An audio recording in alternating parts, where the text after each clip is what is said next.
दिल्ली के दक्षिण पूर्वी इलाके में एक फर्जी स्कूल कई सालों से चल रहा था और अब रातों रात उसका नाम बदल दिया गया है। हैरानी की बात यह है कि जिस स्कूल के खिलाफ शिक्षा विभाग को कार्रवाई करनी थी और डीडीए को अपनी जमीन वापस लेनी थी, किसी ने कोई कार्रवाई नहीं की। परिमल कुमार की एक खास रिपोर्ट।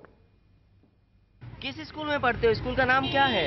Mount Columbus. केजी में पढ़ते हो? स्कूल का नाम क्या है? माउंट कोलंबस दक्षिण पूर्वी। लेकिन जिस माउंट कोलंबस में बच्चे कल तक पढ़ते रहे, रातों रात उसका नाम बदल गया। पुराने माउंट कोलंबस की बोर्ड की जगह अब शिवानंद विद्या भवन का बोर्ड लगा है। लेकिन रात भर में स्कूल का नाम और बच्चों के आई कार्ड बदल सकते हैं, ड्रेस और स्कूल की किताबें कैसे बदलती?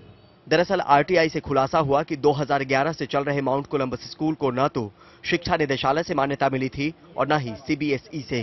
काफी कंप्लेंट एजुकेशन डिपार्टमेंट में लगाई है। ये सारा कुछ एजुकेशन डिपार्टमेंट की धांधलेबाजी की वजह से हो रहा है।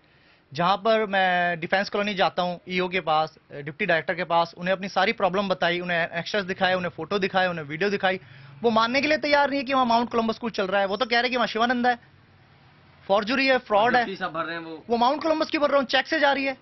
इससे पहले शिवानंद विद्या भवन स्कूल की मान्यता अगस्त 2010 में ही रद्द कर दी गई और डीडीए को जमीन वापस लेने के आदेश दिए गए थे, जिसके बाद अगले साल वहां माउंट कोलंबस खड़ा हो गया और नियमों को ताक पर रखकर चलता रहा। ये कभी सीनियर सेकेंडरी कहलाया तो कभी सिर्फ सेकेंडरी। ऊपर से जुगाड़ ये था कि 9वीं और 10वीं के छात्र क्लास के लिए फरीदाबाद के संत कोलंबस भेजे जाते हैं।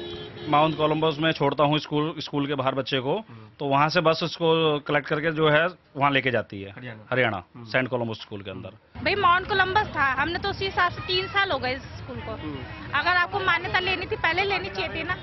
अब आप एकदम से आई कार्ड चेंज कर देते हो, अब लोग कहाँ जाएं?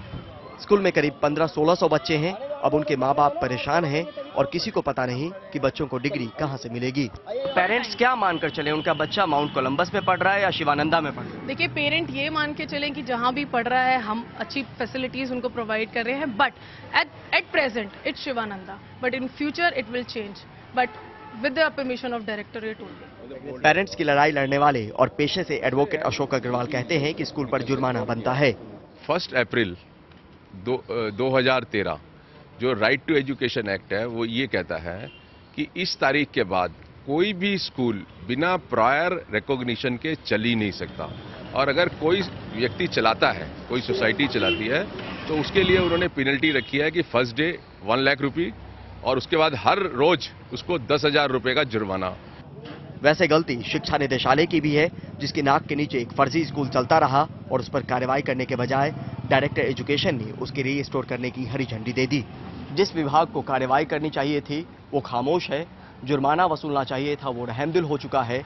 स्कूल प्रशासन गलत तो है, लेकिन निगरानी रखने वाले शिक्षा निदेशालय की नीयत भी साफ नहीं तो मीडिया से बचने का तुक समझ में नहीं आता। नई दिल्ली से कैमरा पर्सन दीवान सिंह के साथ परिमल कुमार, एनडीटीवी इंडिया।